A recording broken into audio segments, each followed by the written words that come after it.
Essa motivação sexual para buscar o contato físico, genital, também não é inato.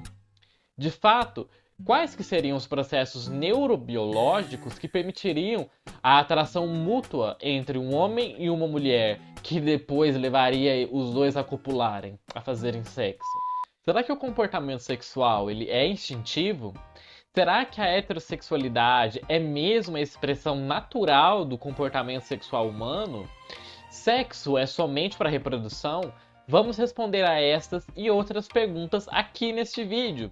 E se você ainda não for inscrito aqui nesse canal, se inscreva para estar sempre recebendo os vídeos que saem aqui no nosso canal toda segunda e sexta-feira sobre vários temas relacionados à botânica, ao comportamento animal, ao comportamento humano, à genética.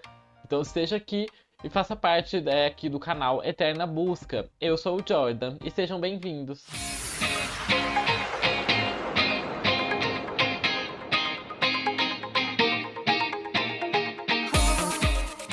Além dos fatores inatos, ou seja, aqueles que fazem parte do próprio organismo, né, que são da sua própria genética e biologia, que nós já falamos no nosso vídeo introdutório aqui dessa sequência de vídeos, que eu vou deixar linkado aqui nos cards para vocês poderem conferir, na qual nós exploramos quais que são esses componentes inatos da expressão do comportamento, como eles se constituem, como eles formam a base do comportamento sexual humano.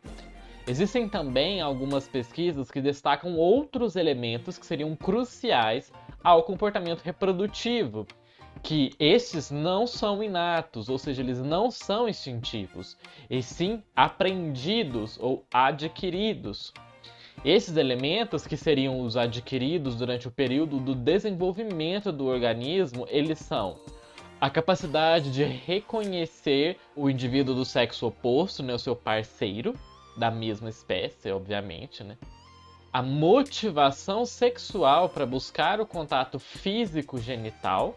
Disso também nasce a socialização sexual, a forma com que os indivíduos socializam sexualmente. Também a capacidade de posicionar-se gênito-genital, ou seja, o alinhamento entre os órgãos sexuais para que eles possam, né, se encaixar apropriadamente, porque não é assim tão instintivo e tão fácil quanto as pessoas imaginam.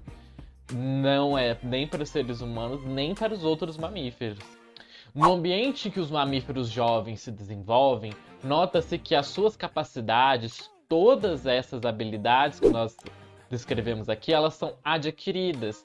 Essa capacidade de reconhecer parceiros, a motivação sexual para buscar o contato físico genital, a socialização sexual e também a capacidade para o posicionamento gênito-genital, o posicionamento dos genitais, né?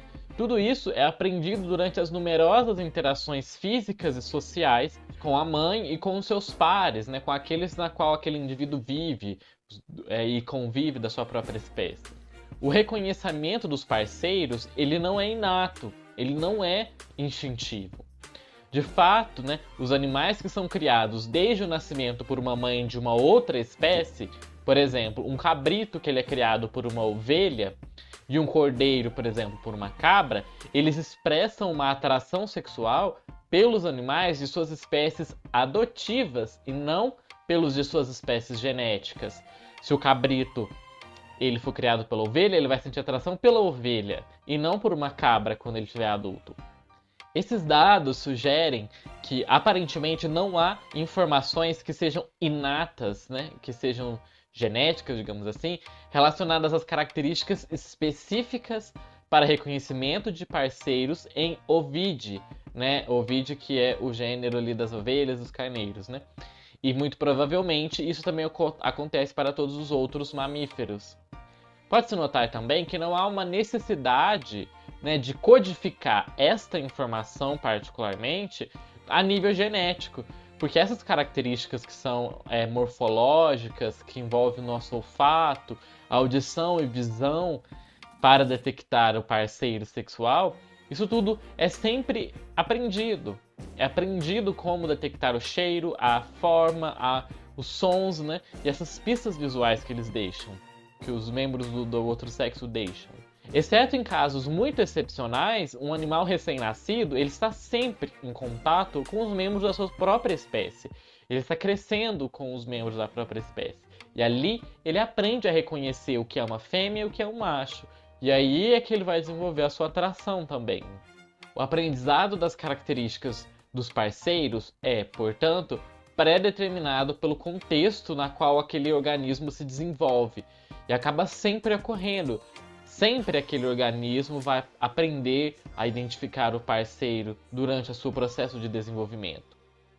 A socialização sexual, isso é, a totalidade de todas as atitudes e reações que são apropriadas ao modo com que os indivíduos interagem sexualmente uns com os outros, não é inato, isso não é instintivo, isso é aprendido. De fato, observa-se que os animais que são criados em isolamento social, desde o seu nascimento, eles são incapazes de fazer essas interações sociais comuns para a sua própria espécie e também aqueles comportamentos sexuais que são normais da sua expressão, né? Aquele processo de coite, de cortejar e se aproximar do outro.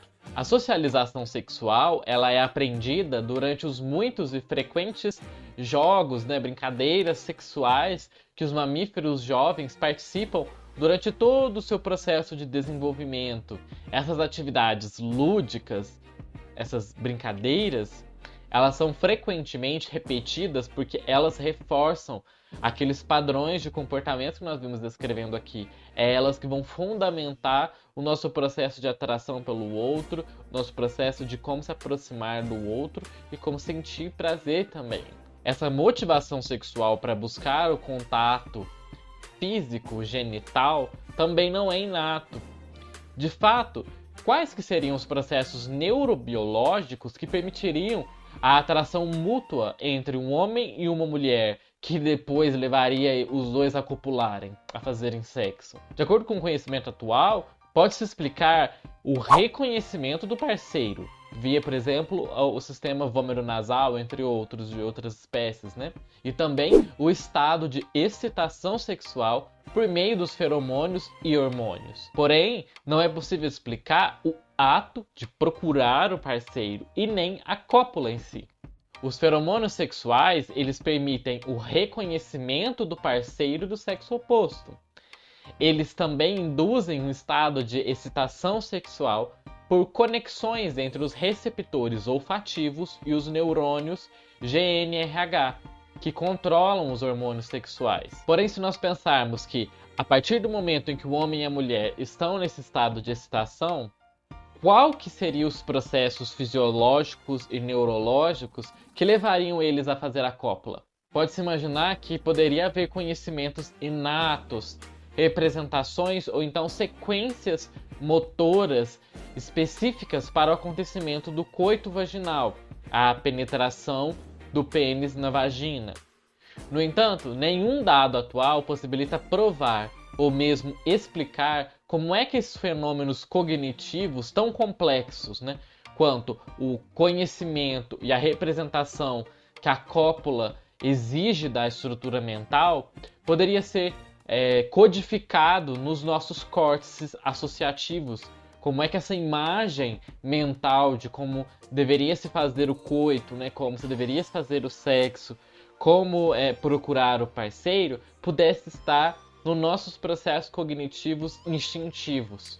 Sobre as sequências motoras, que seriam essas inatas, as únicas sequências que são realmente, que se conhece a expressão genética fisiológica, é a chamada lordose, que é aquele movimento que os machos fazem, né, com o corpo para frente, e a intromissão, que é a penetração. Essas duas sequências, da lordose e da intromissão, né, desse processo da penetração, são aquilo que vai possibilitar a obtenção da parte final da cópula. Já no caso do próprio processo da penetração, propriamente dito, e da ejaculação, né, e não do processo anterior que vai levar a esse primeiro momento. Em resumo, os processos inatos que já são conhecidos, eles explicam a excitação sexual dos animais. Mas somente se os animais entrarem em contato genital com genital, é que esses reflexos que são inatos vão permitir o coito vaginal acontecer. Mas só que falta essa motivação específica para poder entrar em contato apropriado no nível dessas zonas genitais, a ponto dos genitais entrar em contato um com o outro. No entanto, parece possível que essa motivação específica, ela sim pode ser adquirida, pode ser aprendida durante o processo de desenvolvimento de cada um dos indivíduos. E isso aconteceria principalmente devido aos processos de reforço que acontecem durante a sua vida. Essas brincadeiras que nós descrevemos aqui, a estimulação física que acontece em torno das zonas genitais, por meio da masturbação, por meio de experiências sexuais ou outros tipos de estímulos. Tudo isso reforça naquele indivíduo um aprendizado positivo neste sentido de procurar o parceiro do sexo oposto. Os contatos físicos que acontecem nos momentos pós-natais da mãe e também com outros animais que sejam também recém-nascidos, né, com seus irmãos, especialmente aquela lambida genital, né, que a mãe dá para os filhotes assim quando nascem para limpar, como a gatinha faz no filhotinho dela. Assim como outros jogos sexuais com parceiros que eles vão ter contato durante o seu processo de desenvolvimento infantil. A investigação regular, que é quando o filhote está aprendendo como seu corpo funciona, que isso depende também da nossa ação, dos nossos feromônios, tudo isso pode gradualmente levar a uma motivação sexual para buscar esses estímulos genitais. E essa motivação sexual que é adquirida, que é aprendida, ela então é fortemente aumentada durante a puberdade, que é aquele momento na qual os indivíduos estão sob um forte efeito hormonal sexual. Isso aconteceria muito provavelmente através de uma ação moduladora da testosterona sobre as enzimas que vão controlar esse processo de fabricação dos neurotransmissores que são os responsáveis pela expressão sexual dos comportamentos. A capacidade para posicionar o genital com o genital não é inato, ou seja, isso não é instintivo que um macho consiga estar de frente para uma fêmea e já saiba como penetrá-la. De fato, observa-se que quando os mamíferos não humanos, e principalmente os primatas, são colocados em condições em que eles não podem aprender nenhum elemento do comportamento reprodutivo, o macho ele é sistematicamente incapaz de fazer o coito. Ele não consegue penetrar a fêmea se ele não tiver aprendido. Essa incapacidade do macho de praticar o coito, sem nenhuma experiência prévia, ela foi verificada em várias espécies, entre elas o porquinho da Índia, os ratos, os gatos, os cães, os macacos rhesus e também os chimpanzés. E em praticamente todos os primatas isso também é verificado. Quando se varia as condições experimentais, parece que o que leva a essa expressão de incapacidade do macho de realizar o coito é mais a privação do contato físico com os membros do sexo oposto e não o fato de ver o membro do sexo oposto, ou ouvir os sons, ou então sentir os cheiros. O que faz com que eles não consigam fazer o coito é realmente não ter esse contato físico direto. Pode-se observar também machos que são sexualmente ingênuos, né, que não sabem, que não têm nenhuma vivência sexual, expressam muitos comportamentos que são específicos da reprodução, que é a excitação, a ereção, são comportamentos inatos. Mas, na presença do membro do sexo oposto, eles não conseguem copular. Embora, né, existam problemas relacionados à socialização, que é como é que esse macho socializa com a fêmea, também existe o medo que esse macho possa ter sobre as fêmeas, já que ele não teve contato, por exemplo, com nenhuma fêmea anteriormente, ele pode sentir medo de se aproximar, medo de como interagir, né? Um dos principais problemas que pode estar relacionado nesse sentido há uma deficiência na construção de como é que é o esquema corporal, tanto dele mesmo quanto do da fêmea. Isso é caracterizado pela incapacidade de posicionar corretamente o próprio corpo para que ele consiga penetrar o corpo do outro. Isso não é tão instintivo quanto muita gente possa achar. É difícil a primeira vez que você vai fazer algo, né? Então é preciso esse processo de aprendizado nos seres humanos e em todas as outras espécies também. Como que uma habilidade que é tão complexa cognitivamente falando, como essa que nós descrevemos aqui de alinhar os genitais, que exigiria do corpo ter uma imagem mental pré-programada do próprio corpo do corpo do outro, para que ele entenda quais seriam as melhores posições corporais para isso, no espaço, e como ele conseguiria fazer isso, como é que algo tão complexo poderia ser pré-programado no nosso sistema nervoso? Pelo que se sabe atualmente, isso é inexplicável. Por outro lado, essa habilidade ela pode muito bem ser aprendida durante as interações físicas e nos jogos sexuais que são feitos com os parceiros durante a vida daquele indivíduo. Essas atividades elas seriam frequentemente repetidas devido à sua característica de reforço. Os primeiros contatos corporais que acontecem logo após os indivíduos nascerem, depois todos os tipos de contatos e explorações corporais que o indivíduo faz, junto com outros membros, sejam eles do mesmo sexo ou do sexo oposto, tudo isso permite a construção de um esquema corporal de como o próprio corpo funciona e como o corpo do outro funciona. E aí então, isso levaria à possibilidade do indivíduo aprender como alinhar o seu genital com o genital do outro. Esse aprendizado de um esquema corporal, de como os corpos funcionam, permitem que o animal encontre e também ajuste as melhores posturas do seu próprio corpo. E essas posturas elas são ajustadas durante seus processos de higiene, né, como eles se limpam, nos processos de agressão também, como por exemplo, né, nos casos dos felinos, quando eles são jovens e também filhotes, que eles estão brigando, né, que eles ficam enrolando pela casa. E isso é um processo de aprendizagem como o próprio corpo funciona. E também ao próprio processo de cópula. Quantas mais cópulas aquele indivíduo faz, melhor ele é em perceber como o próprio corpo, o corpo do outro funciona. Além disso, todas essas interações físicas que as pessoas têm ligadas às regiões genitais, ou então as que desencadeiam algum tipo de reflexo sexual, poderia iniciar as sequências sexuais parciais, os chamados jogos sexuais. Esses jogos sexuais, eles são gradualmente integrados em esquemas motores de como o próprio corpo funciona, mais globais e gerais, que acabam levando à aprendizagem de um comportamento reprodutivo mais completo, que é o caso da masturbação, por exemplo. Esse autoestímulo que o indivíduo faz no próprio corpo leva ele a conhecer como o seu corpo funciona e leva a ter futuramente maior aprendizado para como interagir com um outro parceiro. Todo o aprendizado ele ocorre graças a essas atividades físicas e também aos estímulos que vão resultar no desenvolvimento das estruturas neurais associadas ao controle do comportamento sexual, as regiões da amígdala medial, do núcleo pré-óptico e também do núcleo motor medular.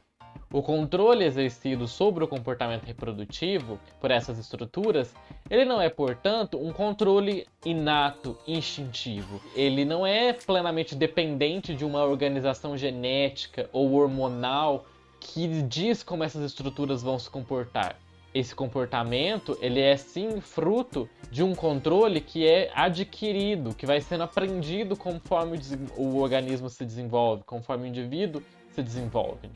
A interação entre os fatores ambientais e os inatos de dentro do próprio organismo, né, do próprio indivíduo, como nós já vimos no nosso primeiro vídeo, permite o desenvolvimento estrutural e também funcional do sistema nervoso e também o desenvolvimento de um circuito neural para o comportamento sexual, específico para ele. Esses dados e análises mostram claramente que mesmo nos mamíferos mais simples, o comportamento reprodutivo não é completamente inato. e que todos os mamíferos, pelo menos, eles precisam aprender durante o seu desenvolvimento a como reconhecer os parceiros do sexo oposto, como ter relações sexuais, a motivação para buscar um contato físico genital com um parceiro, a socialização sexual e também a capacidade para posicionar os seus genitais, seu alinhamento corporal para poder reproduzir. O comportamento heterossexual ele se estabelece pois toda a sociedade em nós humanos e também a nossa cultura tende a reforçar esse padrão de comportamento. Mas não é natural como nós costumeiramente costumamos pensar. Não é algo, esse comportamento expresso não é algo pré-programado. E em nosso próximo vídeo, nós vamos explorar a evolução do prazer e como a nossa espécie evoluiu para obter prazer. E nós vamos falar também sobre o sexo reprodutivo, se ele foi apenas um subproduto dessa evolução pela busca do prazer. E se vocês quiserem conferir esse vídeo que vai sair em breve aqui no canal, se inscrevam aqui se não forem inscritos ainda para vocês não perderem quando esse vídeo sair. E ative os sininhos para estar sempre recebendo as notificações de todos os nossos vídeos que saem às segundas e sextas-feiras. E compartilhe esse vídeo com as pessoas que você acha que precisam ouvir mais sobre como a sexualidade humana acontece, como a heterossexualidade se desenvolveu e acontece em nós seres humanos. E deixe nos comentários aqui do vídeo o que vocês acham desse tema, se vocês já conheciam como o corpo humano funciona, né? Essas pequenas peculiaridades que às vezes nós não paramos para pensar. E eu vejo vocês no nosso próximo vídeo. Até mais!